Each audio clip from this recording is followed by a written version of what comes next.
Good evening. We are coming on the air with major developments in the legal proceedings involving Donald Trump.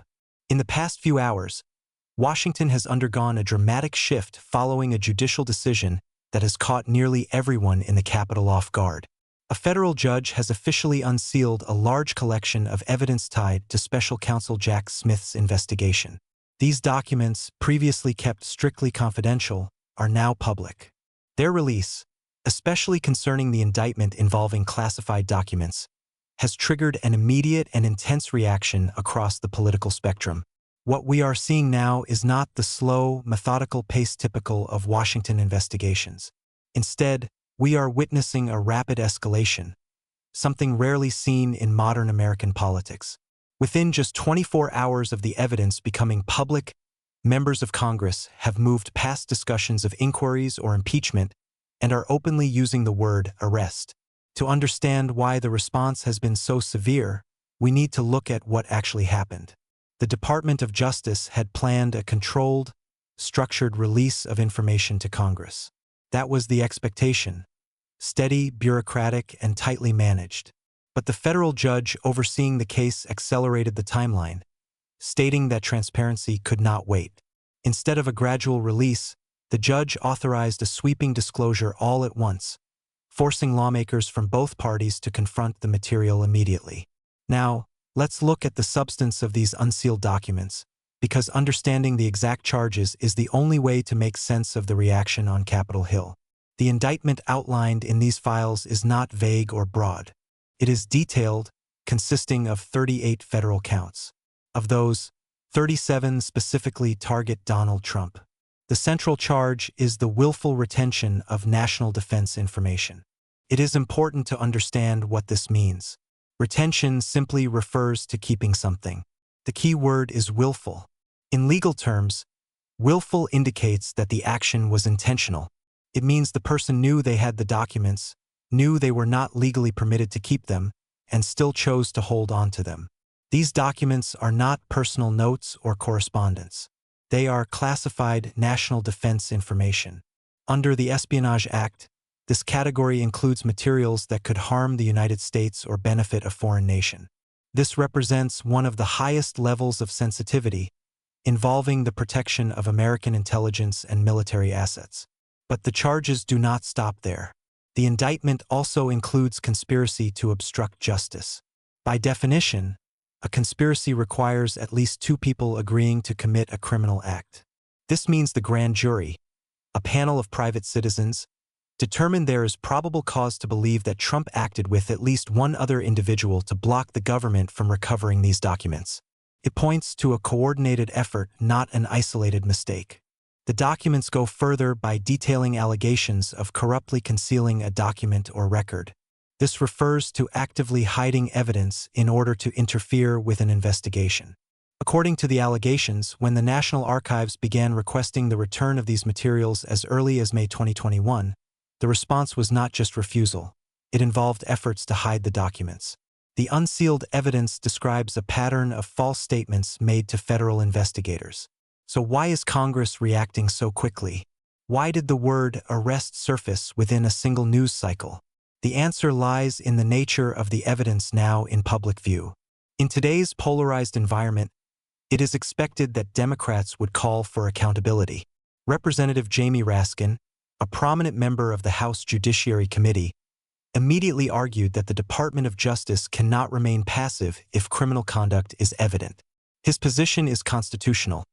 He asserts that the DOJ has a duty to act regardless of political consequences. However, the true measure of how serious these revelations are is reflected not in the reaction from Trump's political opponents, but from members of his own party. Senator Lisa Murkowski, a Republican, issued a statement that stood apart from the usual partisan defenses. She stated clearly that sealed files cannot be used as a shield to hide corruption, and that the public has a right to know the truth, no matter how high the wrongdoing may reach.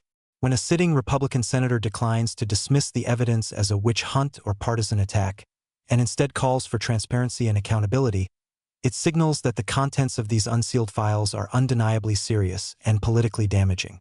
In Washington, party loyalty is usually the most powerful force in any room. When that loyalty begins to fracture only hours after the release of a new set of documents, it signals that the evidence is likely unmistakable, substantial, and extremely difficult to defend. It is also important to understand the timing. We are discussing events taking place in January 2025. Donald Trump is currently serving his second term as president. This is not a retrospective investigation involving a former officeholder. It is an ongoing crisis involving a sitting commander-in-chief. The administration has been trying to advance an ambitious agenda that includes economic reforms, immigration policy, and major international initiatives. But the unsealing of these documents has detonated a political landmine at the center of that agenda, creating a climate of paralysis. Political paralysis occurs when the executive branch becomes so consumed with legal defense and scandal management that it cannot effectively govern. Every press briefing, every diplomatic engagement, every negotiation with Congress is now overshadowed by the contents of these files. Lawmakers are already asking how the administration can possibly focus on infrastructure, tax legislation, or anything else when the president is facing calls for arrest based on newly unsealed federal evidence. The sheer magnitude of the scandal drains all oxygen from the room. It forces allies to distance themselves to avoid political fallout, while giving opponents the motivation to shut down cooperation entirely. Now, let's look more closely at the grand jury process referenced in the reports. It is critical to remember that this indictment was not issued by Joe Biden, by Congress, or by the media. It was approved by a grand jury in the Southern District of Florida. That means a group of ordinary citizens reviewed evidence presented by Special Counsel Jack Smith and concluded that crimes had likely been committed. This distinction is essential because it removes the argument that the case is simply a creation of Washington insiders. The Department of Justice's core principle, as stated in the special report, is adherence to the rule of law. The message conveyed by the unsealing of these documents is that no individual, even the President of the United States, is exempt from the laws that safeguard national security. The unsealed files reportedly connect pieces that had previously appeared separate.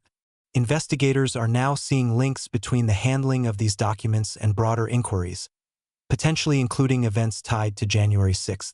When examining intent and motive, investigators look for patterns. The newly revealed evidence suggests that the retention of classified documents may not have been an isolated decision, but part of a larger operational pattern within the Trump organization. We must also consider the allegation of false statements. This charge frequently becomes the downfall of high-profile individuals. Historically, the cover-up often creates more legal vulnerability than the underlying offense. The indictment claims that federal investigators were lied to. Lying to a federal agent is itself a felony. If the unsealed evidence includes recordings, emails, or witness testimony showing that Donald Trump or his associates knowingly misled the FBI, that becomes a clear legal matter that is extremely difficult to reframe politically. Where does this lead? The unsealing of these files has created a perfect storm. The judiciary is enforcing transparency. Congress is reacting with shock and demanding action. And the Justice Department is now under heavy pressure to proceed with the case, despite the challenges of prosecuting a sitting president. Calls for arrest are especially significant because they bypass impeachment. Impeachment is political, arrest is criminal. By choosing that language, members of Congress are signaling that they view the matter as a criminal issue, not simply a political dispute. For the Trump administration, the strategy of delaying and keeping information sealed has reached its limit. The goal had been to keep the details vague and focus arguments on procedures rather than the evidence itself. But now the evidence is public.